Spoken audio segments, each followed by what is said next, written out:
Albert Einstein a dit: «Si vous ne pouvez pas expliquer un concept à un enfant de 6 ans, c'est que vous ne l'avez vous-même pas entièrement compris». Aujourd'hui, donc, principalement, nous, pour les développeurs, on a notre équivalent. Si vous ne pouvez pas expliquer votre code, c'est que vous ne l'avez vous-même pas compris.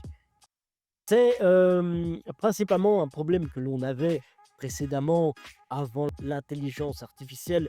Pourquoi? Parce qu'on prenait en fait du code depuis Stack Overflow et on essaye, de plugger ça sur notre application et on se bat un petit peu pour essayer d'implémenter tout ça. On perd pas mal de temps, mais potentiellement, vous avez appris quelque chose à la fin. Aujourd'hui, le problème s'en retrouve démultiplié. Pourquoi? Parce que le vrai danger de l'IA, c'est pas que elle va remplacer les développeurs. C'est pas qu'elle va remplacer, qui que ce soit. En fait, limite, on s'en fout. Le problème, c'est à partir du moment où nous-mêmes, développeurs, on va décider de déléguer toutes nos capacités cognitives à ChatGPT ou à n'importe quelle autre intelligence artificielle, hein, c'est pareil. Le fait, c'est que l'IA, en fait, ne peut te remplacer qu'à partir du moment où tu as, de toi-même, volontairement, décidé de t'abrutir. Les mots sont durs, mais les mots sont dits.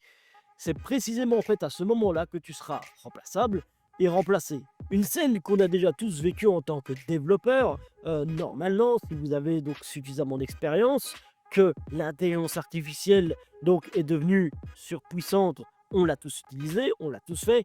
ChatGPT, fais-moi un système X avec la méthode donc XYZ, je veux telle fonctionnalité XYZ, tout doit fonctionner comme ceci par rapport à mon code, tac, tac, tac, tac, tac, vous le faites un superbe bon prompt exceptionnel et ça fonctionne.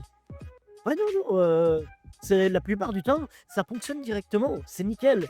Et vous vous dites même à ce moment-là, génial, je peux prendre mon temps à faire ce que je veux, je peux, voilà, utiliser mon temps pour faire des choses beaucoup plus récréatives. Vous pourrez peut-être, avoir envie de passer du temps avec votre famille, vous pourrez peut-être avoir envie de, développer votre side business. Pourquoi pas? Votre side project, c'est selon vos envies. Le problème, il va pas se trouver à ce moment-là. Parce que vous êtes content, vous avez gagné une journée de travail finalement et même potentiellement beaucoup plus parce que ça ne vous a pris que 5 minutes à créer le prompt et à l'implémenter dans votre application. Le problème, il va se trouver en général après un mois où vous allez devoir, avoir besoin de créer une modification.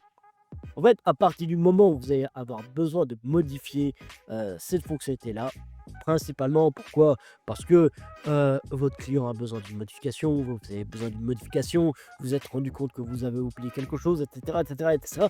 Il y a un milliard de façons que ce genre de situation arrive. Ce qu'il se passe après un mois quand vous essayez de modifier, c'est que vous ne comprenez plus rien à ce code. Vous lisez, vous savez pas qu'est-ce que ça fait, vous ne comprenez pas, voilà, vous ne vous souvenez absolument plus même de ce que ça faisait, pourquoi est-ce que vous avez fait ça? Beh, aucune idée et vous vous dites: «Bah, potentiellement, si moi je ne le comprends pas, je vais redonner mon script à ChatGPT parce que vu que c'est lui qui l'a écrit, il sait comment il fonctionne». Mais ça ne fonctionne uniquement que si vous considérez que l'intelligence artificielle n'est pas artificielle. Bah oui, le problème c'est que c'est une intelligence artificielle. Elle fonctionne pas comme nous les humains.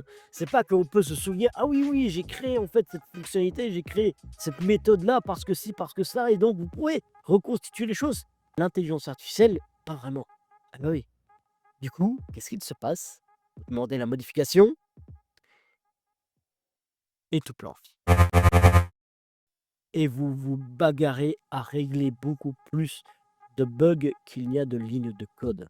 Et ça, c'est quelque chose qui est horrible parce que ça vous fait perdre beaucoup, beaucoup, beaucoup plus de temps que le temps que vous n'avez gagné à la base.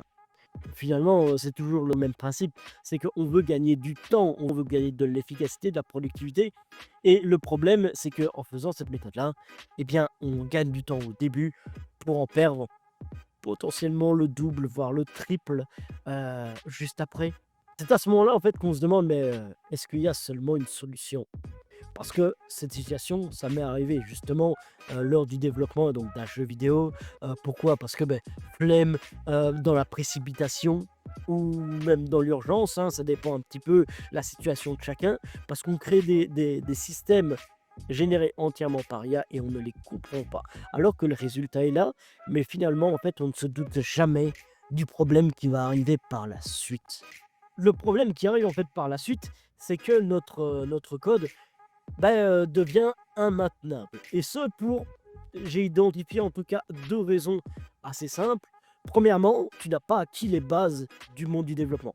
Tu n'as pas, acquis les bases, fondamentales dev et donc ce qu'il se passe, c'est que tu ne comprends pas ce qu'il se passe dans le code et dans ce cas-là, je t'inviterais plutôt à utiliser ChatGPT ou ton intelligence artificielle pour t'enseigner ces bases fondamentales plutôt que comme un agent qui va faire tout à ta place. Ça, c'est dans le cas où tu es junior. Mais dans le cas où on est un peu plus expérimenté, potentiellement senior, qu'est-ce qu'il se passe? Parce que si c'est une petite méthode, bon, vous pouvez relire votre méthode. Si c'est un petit script, vous pouvez relire le script et comprendre ce que ça fait. Vous pouvez le modifier à votre guise, ça va. Mais quand on parle d'un script de plus de 1000 lignes, vous n'allez pas vous mettre à lire les 1000 lignes. Je n'ai pas lu moi-même ces 1000 lignes. Quand j'ai demandé un système de sauvegarde à Claude AI, vas-y, génère-moi un système de sauvegarde complet parce que là, je suis perdu, ça me paraît un petit peu abstrait, je ne comprends pas la documentation, vas-y, fais-moi quelque chose. Et là, il me sort un truc mastoc prévu pour pouvoir sauvegarder l'inventaire, l'équipement, les statistiques, les objets, le monde, tout fonctionne. Mais je n'ai rien compris. 1000 lignes de code. Je rappelle, qu'est-ce que qu'est-ce qu'on fait en fait dans ce cas-là? Même moi, j'étais perdu. Je me suis dit, bah écoute, je vais me mettre à essayer de lire le code. Je ne comprends rien. Parce que, non, rien. Je ne comprends pas ce qu'il se passe dans mon script. Et pourtant, il est là. Et le problème, c'est que j'ai besoin de ce script et le modifier me ferait tout casser. Alors, quelle est la solution? Eh ben, je vais trouver la solution. Enfin, du moins une solution qui était assez viable dans mon cas et que je vous invite en fait à faire la même chose parce que j'ai découvert un petit peu par hasard sur ce même script où j'ai dit ben Claude, si, explique-moi ton code, documente-moi ce script parce que je ne le comprends pas, j'ai besoin de le comprendre. Et alors que je m'attendais juste à ce qu'il me fasse un petit tuto, de voilà, oui, tu fais ça, tu appelles telle fonction, tout bazar, tu fais ça comme ça, comme ça, comme ça, et c'est tout. Non, non, non, pas du tout. Il m'a sorti une documentation. Oui, oui, oui, oui.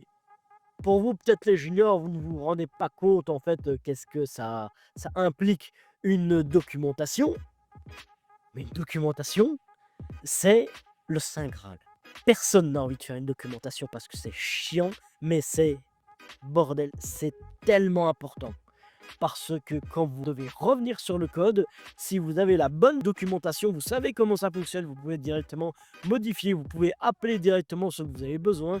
Et au lieu en fait d'avoir à relire 50 milliards de lignes de code, vous lisez que quelques documents PDF.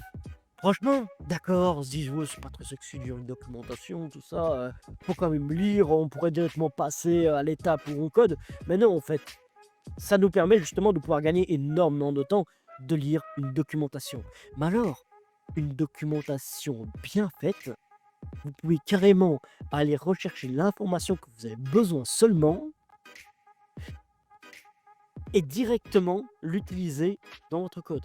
Maintenant, imaginez que cette documentation, donc l'IA le fait, parce que moi, c'est ce qu'il a fait, c'est qu'il me retrouve en fait toutes les informations du script qu'il m'a créé et il me crée un fichier Markdown complet avec toutes les étapes, des cases à cocher, des citations pour pouvoir comprendre chaque méthode, qu'est-ce qu'elle fait, chaque module, qu'est-ce que ça fait. Et il me dit même les différentes méthodes qui ne sont là que voilà, parce que ce sont des getters ou des setters qui vont nous permettre de juste récupérer une donnée précise par-ci par-là pour avoir un code propre.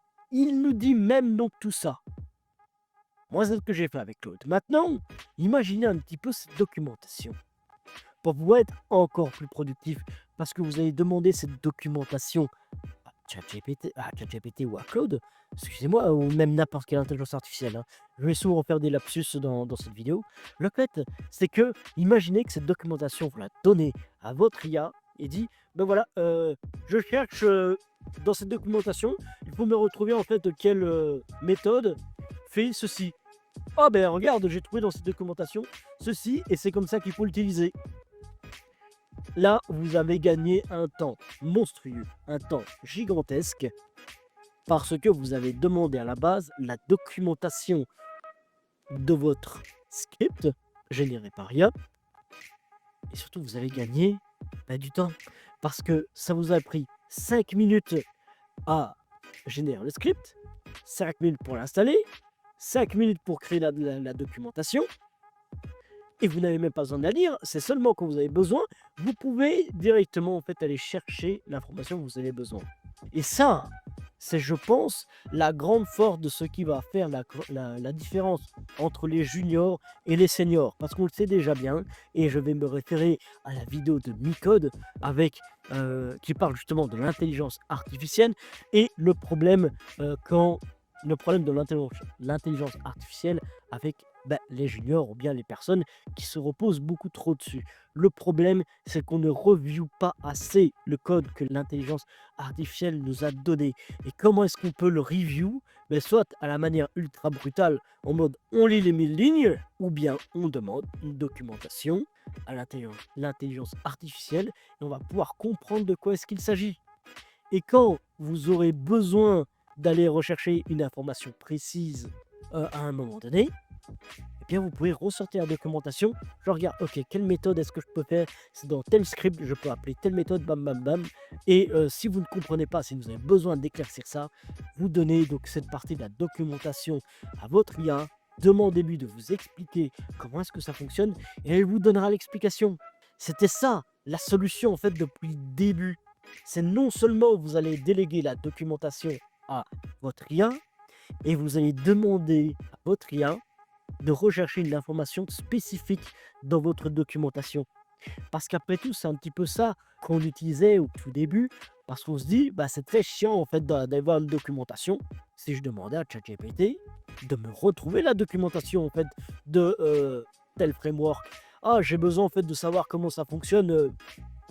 Je ne sais pas, les using en C Sharp, surtout sur Unity, j'ai besoin de faire un IE numérateur et du coup, comment est-ce qu'on fait ça? Ah tu dois utiliser donc tel using, regarde comment ça fonctionne un IE numérateur, voici comment ça fonctionne, regarde les trucs qui peuvent fonctionner avec ça et du coup vous finissez par comprendre, vous commencez en fait par apprendre même quelque chose que vous ne saviez pas. Et du coup, ça vous reste beaucoup plus dans la mémoire. Donc, sans trop de blabla, qu'est-ce que ce changement en fait m'a permis en fait d'acquérir, qu'est-ce que ce changement m'a apporté de comprendre le code qui a été généré premièrement, que vous allez pouvoir faire des code reviews, vous allez pouvoir modifier le code déjà efficacement comme vous avez envie parce que vous avez compris le code, mais surtout vous savez où se trouvent les méthodes et si vous ne savez pas, vous pouvez les trouver ultra facilement et du coup vous pouvez appeler la bonne méthode au bon moment. C'est comme ça en fait que nous développeurs on apprend réellement, c'est pas en lisant en fait 50 000 lignes de documentation, mais plutôt en mode sur le tas, on confronte notre théorie à la pratique. C'est à ce moment-là, c'est avec toutes les erreurs qu'on va faire, tous les problèmes, tous les soucis qu'on va rencontrer, que des solutions émergentes vont arriver, et pas forcément dans l'intelligence artificielle, mais aussi et principalement dans notre propre cerveau. Je pense sincèrement que nous avons en fait quelque chose à creuser ici, afin de former en fait donc nous-mêmes, en tant que développeurs de demain. Je pense sincèrement que on ne pourra pas se passer de l'intelligence artificielle en tant que développeur. Voilà, c'est juste beaucoup plus, c'est juste trop puissant comme outil. Et si, on devrait avoir peur de cet outil parce que le code est immaintenable, ça pose problème. Oh soit on décide de faire tout à l'ancienne et de ne pas être productif, soit on arrive à trouver un entre-deux où on finit par trouver un moyen rapide, qui nous fait gagner du temps pour pouvoir comprendre ce code généré par IA. Et donc, on devient beaucoup plus des designers, des architectes.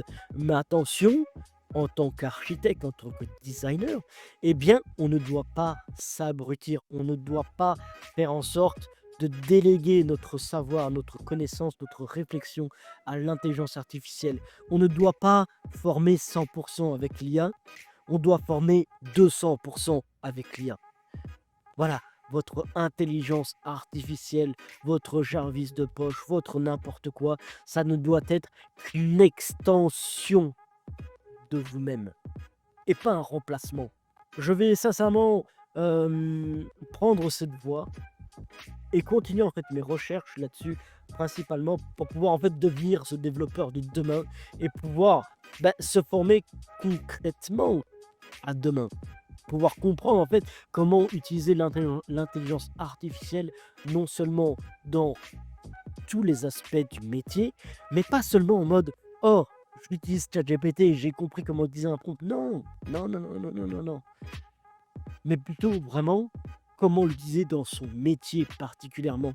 Je pense qu'on a beaucoup mieux fait d'apprendre à l'intégrer à ce point dans notre métier plutôt que comme on le fait actuellement, c'est juste se dire: «Ah ben c'est comme ça qu'on crée un prompt, tu dois lui donner en fait, un rôle à ton agent, conversationnel et du coup, ben il va te donner des réponses beaucoup plus pertinentes».